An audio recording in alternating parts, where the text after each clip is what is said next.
نحمده ونصلي على رسوله الكريم اما بعد بسم الله الرحمن الرحیم. عزتمندو الله رب العزت د عباداتو لپاره چې کومې طریقې مقرر کړي دي، بعضی عبادات ډیر خاص قسم والا دي او د لوی شان والا دي. په هغې کې یو عبادت اعتکاف هم دی. یو بنده چې د اعتکاف نیت کوي نو د الله رب العزت کور مسجد کې پړاو واچوي او یکسویی سره د الله تعالی عبادت کوي او د دنیاوي کارونو سره تعلق ختم کی.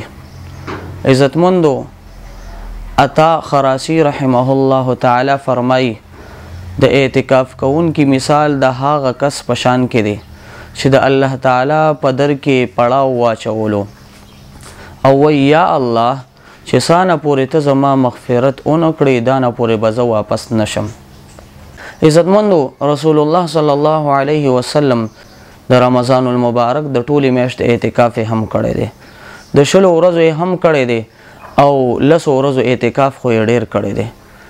عزتمندو یو ځل رسول الله صلی الله علیه وسلم د یو خاص وجه په بنا باندې رمضان المبارک کې اعتکاف اونکړو.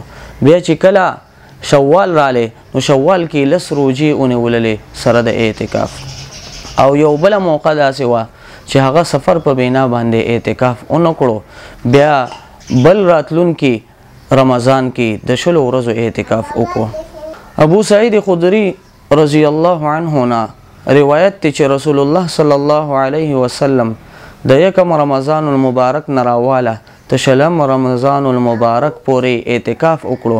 بیا دین بعد او فرمایل چې ما په پیلنۍ عشره کې لیلة القدر تلاش کو، بیا مې درمیاني عشره کې لیلة القدر تلاش کړو، بیا ما ته وویلی شو چې لیلة القدر په اخرنۍ عشرې کې دی. عزتمندو بیا ورته وفرمایل رسول الله صلی الله علیه وسلم چې څوک تاسو کې غواړي چې اعتکاف وکړي نو هغه دې وکړي. عزتمندو د اعتکاف کوونکي کس که چېرته اعتکاف کوونکي خوب کوي، خوراک او څښاک کوي، یو ځای نه بل ځای ته تګ کوي، دا ټول په عباداتو کې راځي.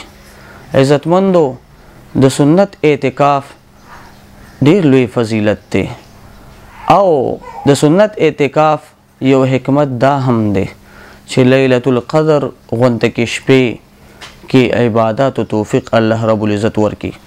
که بالفرض عبادات پکې اونکي نو چې صرف اوده شي دا هم د په عبادت کې شمارلی کیږي.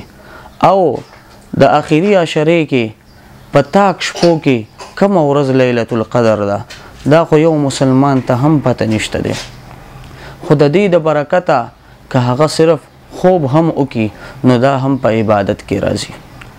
عزتمندو که چېرته د الله د رضا دپاره یو کس د یو ورځې اعتکاف وکړي نو الله رب العزت د دې بنده او د جهنم ترمنځه 3 خندقونه جوړ کړي.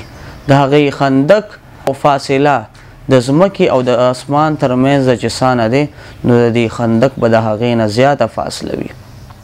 عزتمندو حسین رضی الله عنه نه روایت دی چې رسول الله صلی الله علیه وسلم او فرمایل چې من اعتکف 10 فی رمضان کان کحجتین و عمرتین، چې کم کس په رمضان کې د 10 ورځو اعتکاف وکړو نو هغه په شان د 2 حجونو او د 2 عمرو دی. عزتمندو ابن عباس رضی الله عنه نه روایت دی چې رسول الله صلی الله علیه وسلم او فرمایل چې اعتکاف کوونکی د ګناه نه محفوظ دی او د هغه نیکیانې ټولې داسې لیکلی کېږي گویا کې هغه په خپله باندې کړې وي. مطلب یې څه دی چې یو بنده اعتکاف ته کښېني نو د هغې د وجې نه چې د اعتکاف نه بهر به هغه کم ګناهونه کول نو اوس د هغې نه محفوظ پاتې شو. خو الله رب العزت دا نه غفور الرحیم ذات دی چې کومې نیکیانې به ده د اعتکاف نه بغیر کول اوس خو هغه نشي کولی. مثال په طور باندې د غریبانانو امداد به کولو، اوس د غریبانانو امداد نشي کولی. د بیمارانو بیمار پرسی به کوله، نور ښه کارونه به کول، د اعتکاف په بنا باندې هغه ښېګړې نشي کولی.